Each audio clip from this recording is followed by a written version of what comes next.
வணக்கம். அருட்பெரும் ஜோதி தனிப்பெரும் கருணை. இன்று ஒரு அற்புதமான ஒரு மருத்துவ குறிப்பு பார்க்க போகிறோம். ஆட்டிசம், ஏடிஹெச்டி என்று சொல்லக்கூடிய அட்டென்ஷன் டெஃபிசிட் ஹைப்பர் டிஸார்டர், மன வளர்ச்சி குன்றிய குழந்தைங்கன்னு அப்படி சொல்கிறாங்க. இந்த ஆட்டிசமில் பார்த்திங்கன்னா நிறைய குழந்தைங்க நிறைய வகை இருக்கும். சில குழந்தை யாருக்கிட்டேயும் பேச மாட்டாங்க, அப்படியே உம்முன்னு இருப்பாங்க. இது இன்ஆக்டிவ் ஸ்டேட். சில குழந்தைங்க நார்மலாக இருக்கிறத விட ரொம்ப ஹைப்பராக இருப்பாங்க. அங்கே ஒரு இடத்துல இருக்க மாட்டாங்க, அங்கே ஓடுவாங்க, இங்கே ஓடுவாங்க, இங்கே துருன்னு இருப்பாங்க. இது ஹைப்பர் ஆக்டிவ் ஸ்டேட். சில குழந்தைங்களுடைய வாயிலேருந்து அப்படியே அப்படியே ஊற்றிட்டே இருக்கும், அந்த ஏச்சி அப்படியே வந்துகிட்டே இருக்கும். சில குழந்தைங்க திடீர்னு நல்லா இருப்பாங்க, திடீர்னு ரொம்ப ஹைப்பர் ஆக்டிவ் ஆகிடுவாங்க. சில குழந்தைங்க ரொம்ப அக்ரெசிவாக இது பண்ணுவாங்க. ஸோ அவங்களுக்கு அவங்களுடைய உலகம் ஒரு தனி உலகம்னு வச்சுக்கோங்களேன். என்ன நடக்குதுன்னு அவங்களுக்கே தெரியாது. ஆக ஏன் அந்த மாதிரி இதெல்லாம் நடக்குது பார்த்திங்கன்னா, அதுக்கு முக்கியமாக ஏன் அவங்க ஒரு விழிப்பு நிலைக்கு போக முடியாமல் ஏதோ ஒரு உலகத்தில் இருக்காங்கன்னா, இதுக்கு காரணம் கபம்தான்.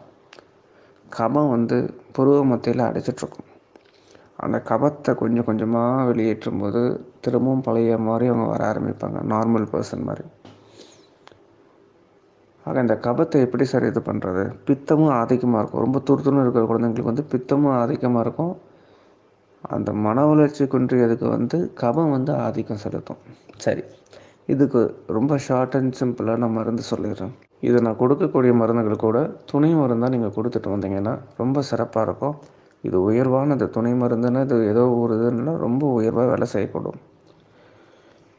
அதாவது பெருமானார், வள்ளல் பெருமானார் ஐயா கூறிய ஞான மூலிகையில் ரொம்ப ஒரு முதன்மையான மூலிகை தூதுவளை. தூதுவளை என்ற தூதுவளை, அதன் பிறகு கரிசாலை. ஞானத்துக்கு முதல்ல தூதுவளை தான். ஆக அந்த குழந்தைங்களுக்கெல்லாம் என்ன வேணும்? ஞானம் வேணும்.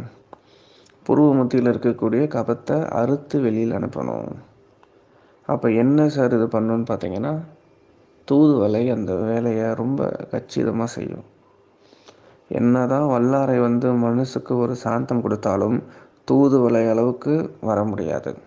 அதனால தான் வள்ளல் பெருமானார் சொல்கிறாரு, கரணங்களை ஒடுக்கக்கூடிய ஞான மூலிகை தூதுவளை. மனம், புத்தி, சித்தம், அகங்காரம் அத்தனையும் ஒடுக்கிடும் இந்த தூதுவளை. ஞானத்துக்கான மூலிகை தூதுவளை தான். ஆக தூதுவளை இந்த குழந்தைங்களுக்கு ஒரு நெய் ஃபார்மேட்டில் கொடுக்கணும். வல்லாரை நெய் சிறப்பு, அதை விட தூதுவளை நெய் ரொம்ப சிறப்பு. அப்போ என்ன பண்ணணும்? தூதுவளை இடித்து பிழிஞ்ச சாறு ஒரு 1/2 லிட்டர், சுத்தமான நாட்டு பசனை 1/2 லிட்டர்.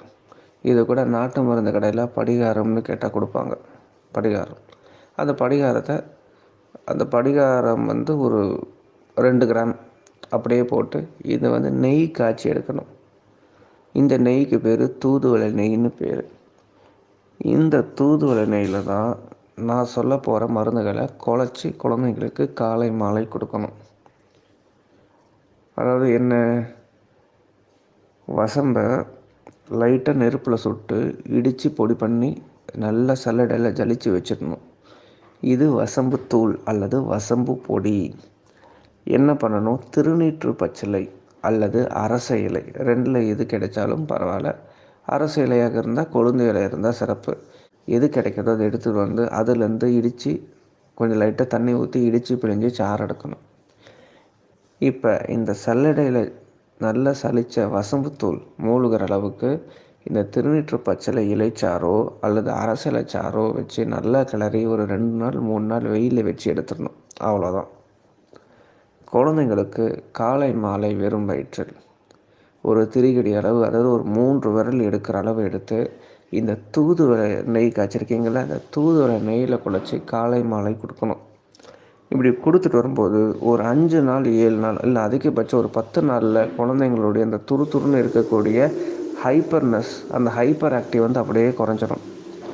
பேசாத குழந்தைங்க, இது வரைக்கும் பேசவே இல்லாத குழந்தைங்க கொஞ்சம் கொஞ்சமாக சத்தம் போட ஆரம்பிப்பாங்க.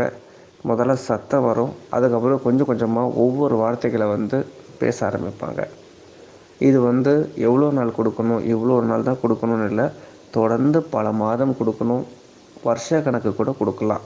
ஆனால் இதுக்கு முன்னாடி நீங்கள் எந்த மருத்துவம், அலோபதி மருத்துவம், மருந்து மாத்திரைகள் அது எல்லாத்தையும் விட இப்போ நான் சொன்ன மருத்துவம் கிட்டத்தட்ட 100 மடங்கு உயர்வான, வீரியமான, எந்த விதமான பக்க விளைவும் இல்லாத ஒரு உயர்வான மருத்துவம். இது கூட இரவு அந்த குழந்தைங்களுக்கு மலச்சிக்கலுக்கான ஏதோ ஒரு மாத்திரை, நித்தியம் டேப்லெட் அல்லது காயம் டேப்லெட், ஒரு டேப்லெட்டை வாயில் போட்டு தண்ணி குடிச்சிடணும். மலச்சிக்கல் இருக்கக்கூடாது. மலச்சிக்கல் இருந்தாலும் குழந்தைங்களுடைய ஹைப்பர்னஸ் அதிகமாகும்.